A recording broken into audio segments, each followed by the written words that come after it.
TikTok করতে বাধা দেওয়ায় পারিবারিক কলহের জেরে নোয়াখালীর সোনাইমুড়ির জয়াগ ইউনিয়নের উলুপাড়া গ্রামে এক প্রবাস ফেরত স্বামীর বসতবাড়িতে ভয়াবহ সন্ত্রাসী হামলার অভিযোগ উঠেছে স্ত্রীর বিরুদ্ধে।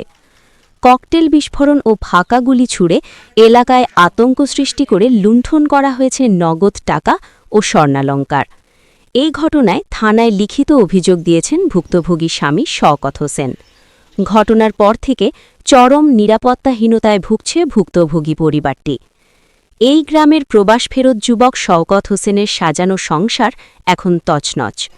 অভিযোগ উঠেছে তার স্ত্রী আকলিমা আক্তারের অতিরিক্ত টিকটক আসক্তি ডেকে এনেছে এই বিপর্যয়। শওকত প্রবাস থেকে ফেরার পর স্ত্রীকে টিকটক করতে বারবার নিষেধ করায় শুরু হয় পারিবারিক কলহ। ভুক্তভোগীর দাবি, গত ১১ এপ্রিল রাতে স্বামী স্ত্রীর মধ্যে বাগবিতণ্ডা শুরু হয়, পরে হাতাহাতির পর্যায়ে চলে যায়। এই ঘটনার জেরে স্ত্রী আকলিমা আক্তার, তার মা ও ভাইয়েরা মিলে ভাড়াটে সন্ত্রাসী নিয়ে শওকতের বাড়িতে অতর্কিত হামলা চালায়। এ সময় হামলাকারীরা ৩টি ককটেল বিস্ফোরণ ঘটায় এবং কয়েক রাউন্ড ফাঁকা গুলি ছুড়ে আতঙ্ক সৃষ্টি করে। দেশীয় অস্ত্র দিয়ে কুপিয়ে তছনছ করা হয় বসতঘরের টিনের বেড়া।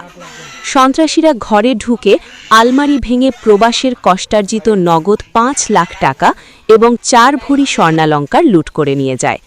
বাধা দিতে গেলে মারধর করা হয় শওকত ও তার পরিবারের সদস্যদের।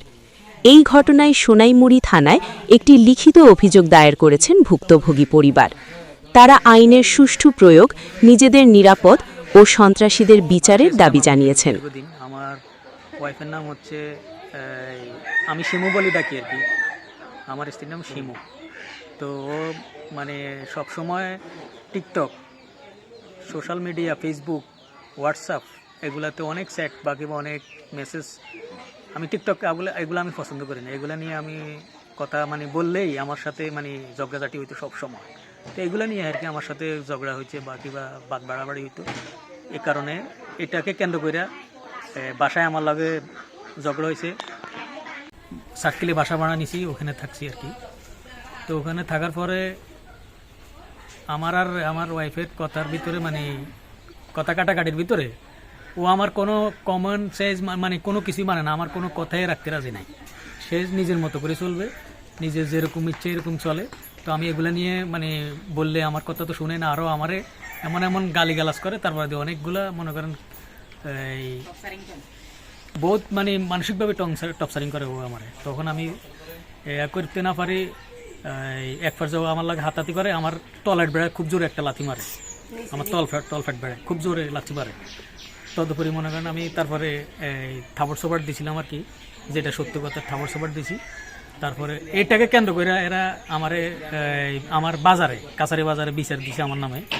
দেওয়ার পরে আমি যে দোকানে আমার নামে বিচার দিছি, আমি ওই দোকানে উপস্থিত না বসতে এরা মাইজি দুজন আসছে, আমার শাশুড়ি আর আমার ওয়াইফ আসছে। আসার পরে সবাই কইতে, আচ্ছা ঠিক আছে, ছেলে যেহেতু দোষ, এটার একটা বিচার হবে, আপনি আপনার মেয়ের আগে ট্রিটমেন্ট করেন বইলা ওই সাথে একটা ক্লিনিক ছিল, ওই ক্লিনিকে গেছে। আমরা 5 মিনিট পরে যাই থেকে এরা দুজন হাওয়া হয়ে গেছে। এই 5 মিনিট 1 ঘন্টার ভিতরে ওনারা আমারে মারার জন্যে এই সন্ত্রাসী বাহিনী ভাড়া করে। ওই সন্ত্রাসী বাহিনী ভাড়া করার পরে আমি কিছুই জানি না। আমি জানি না যে, স্বপ্ন কল্পনা করি না যে এরা আমার মারি ফেলার একটা পদক্ষেপ নিছে। তখন আমি বাজার থেকে আমি কিন্তু সার্কিলে ভাড়া থাকি ভাই, আমি সার্কিলে আমার লগে আমার ওয়াইফের লগে ভেজাল হয়েছে, আমি এই বাড়িতে থাকি না। তখন আমি যার দোকানে আমার নামে বিচার দিছি, আমি তাদেরকে বলছি আমি কি আমার রুমে যাবো না আমি বাড়িতে যাবো। এখন আর রুমে যাওয়ার দরকার নেই, তুমি তোমার বাড়িতে যাও। আমি বাড়িতে আসি, বসছি, ভাত খাইছি। ভাত খাওয়ার পরে আমি এখানে সোফা আছে, সোফার উপরে বসার পরে 5 মিনিট 11:30 কি 10:30 মনে হয় তখন আমি বসছি। এখানে আমার শালক নাম হয়েছে, ও খুশে ডাকাইতে ছেলের নাম হয়েছে জিয়াদ, ও আসছে। আর ওর একটা মামাতো ভাই আসছে, এর নাম হয়েছে শিপন। আমার মামা শ্বশুর কাজল, এরা কাছের বাজার ব্যবসায়িক। আরেকজন হয়েছে ইমান আলী, এরা হয়েছে সবচাইতে কালফিট।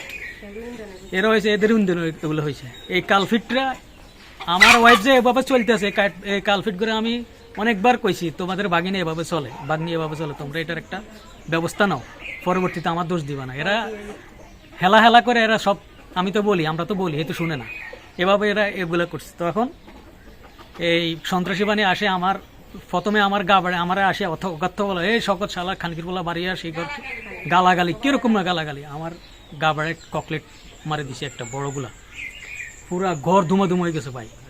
তারপর এই আরো পরপর দুইটা মারছে, মারার পরে এই শুরু করছে এলোপাতাড়ি কোবানি এগুলা পিস্তল দিয়ে উপর দিকে ফায়ার করছে। একটা মানুষও মনে করেন ডরে আসতে পারে না। আমার ভাবির আকলিমা আক্তার, উনি আমার ভাবির নিয়ে এরকম বাসা ভাড়া থাকতো সাক্ষীলে।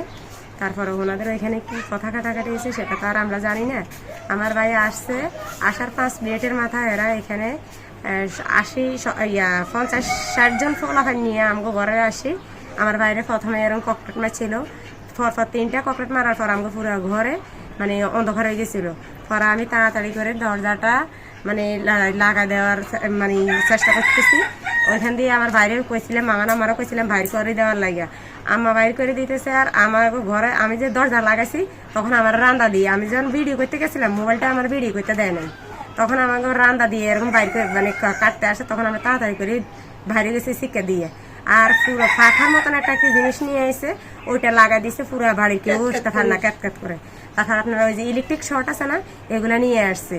এটা দিয়ে এরকম মানে কেউ যদি আগাই যায় সবাই এটা দিয়ে শর্ট দেয় এরকম।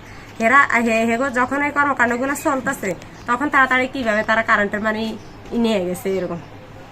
পরে দিয়ে আমরা মানে পুরা এলাকাবাসী সবাই এরকম জানাজানি হয়ে গেছে, সবাই শিক্ষার আমাকে শিক্ষা শুনে সবাই আসছে।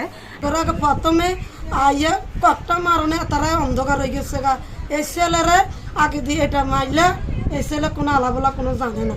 আবার এই মেয়েটারে রাম ফাঁসা কানিনটা হে রাখে না। আমার কাছে একটা মারটা আসামিনি তুইছিলাম।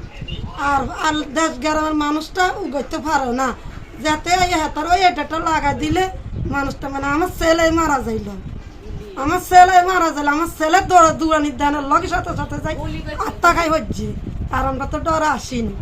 10:30টার পরে আমি মানে বৌমার শব্দ পাইছি, আর ঘরের পিড়া বা কোবায় এটা শব্দ পাইছি। আমাদের ঘরে বাড়ির ভিতরে আমি শব্দ পাইয়া আমি শহর থেকে উঠে গেছি লাইট নিয়ে, কারণ চলে গেছে ওই টাইমে।